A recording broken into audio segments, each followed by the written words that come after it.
ഇതെന്താ കയ്യില്? ഷൂവോ? ഇതെന്ത് ഷൂവാ? പൈസ കൊടുത്ത് വാങ്ങിയാണോ? ടോക്കണോ? ടോക്കൺ കൊടുത്തില്ല എന്നുള്ള ന്യൂസിലൊക്കെ പറഞ്ഞേ. കൊടുത്തിനോ? എത്ര 200 കിട്ടീനെ? ഓക്കെ. ആർക്കാ വാച്ച് കിട്ടി? നിങ്ങൾക്ക് വാച്ച് കിട്ടി? കഴിഞ്ഞ 8-ാം തീയതി നമ്മളൊക്കെ ഉണർന്നത് ₹1 നോട്ടും ഷൂ ഒക്കെ കേട്ടോണ്ടല്ലേ. ഇതിന്റെ മാനേജ്മെന്റ് പറയുന്ന ടോക്കൺ കൊടുത്തെന്നാണ്. അപ്പൊ വന്നവര് പറയുന്ന ടോക്കൺ കൊടുത്തില്ല. അപ്പൊ കിട്ടിയില്ല എന്നല്ല നമുക്ക് നോക്കി നോക്കാം. എന്താ പേര്? മുഹമ്മദ് അൻഷാദ്. എവിടെ സ്ഥലം? രണ്ടാളും. അപ്പൊ എന്താണ് നടന്നേ? എന്ന് പറഞ്ഞാല് ഞാൻ വരുന്ന സമയത്ത് ഒരു 4-5 അല്ലെ 3 കഴിക്കും. 3 രണ്ടോളം ഒരുമിച്ച് വേറെ ആൾക്കാരുണ്ടായി.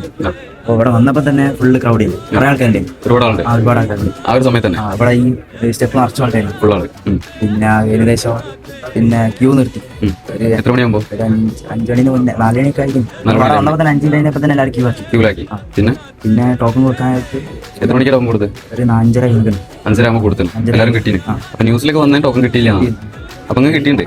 200 കൊടുക്കണം പറഞ്ഞ പോലെ തന്നെ കൊടുത്തിട്ടുണ്ട്. ഇതെന്താ സംഭവം? വാച്ച്. ഇത് എവിടുന്ന് വാങ്ങിയാ? ഇവിടുന്ന് എങ്ങനെ കൂപ്പൺ പോയി കിട്ടിയാ? കൂപ്പൺ കൊടുത്തില്ല എന്നുള്ള പറഞ്ഞേ? കൊടുത്തിട്ടുണ്ട്. കിട്ടിയിട്ടുണ്ടല്ലേ? എല്ലാവരും കിട്ടിയിട്ടുണ്ട്. അപ്പൊ കേരളം ഒട്ടാകെ പറഞ്ഞത് ട്രെൻഡ് ഫാക്ടറി നമ്മളെ പറ്റിച്ചു എന്നാണ്. ഷൂ കൊടുക്കുന്ന പറ്റിച്ചതാണ്. അപ്പൊ എന്താ പറയാനുള്ളത്? കൊടുക്കുന്ന പറഞ്ഞാൽ കൊടുത്തിരിക്കും മാത്രമേ ഉള്ളൂ. അതായത് കൊടുത്തു.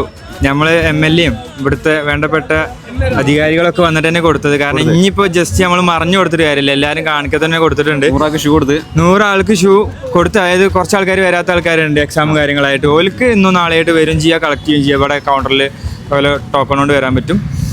മെയിനായിട്ട് തന്നെ പറഞ്ഞാൽ ചെയ്യും.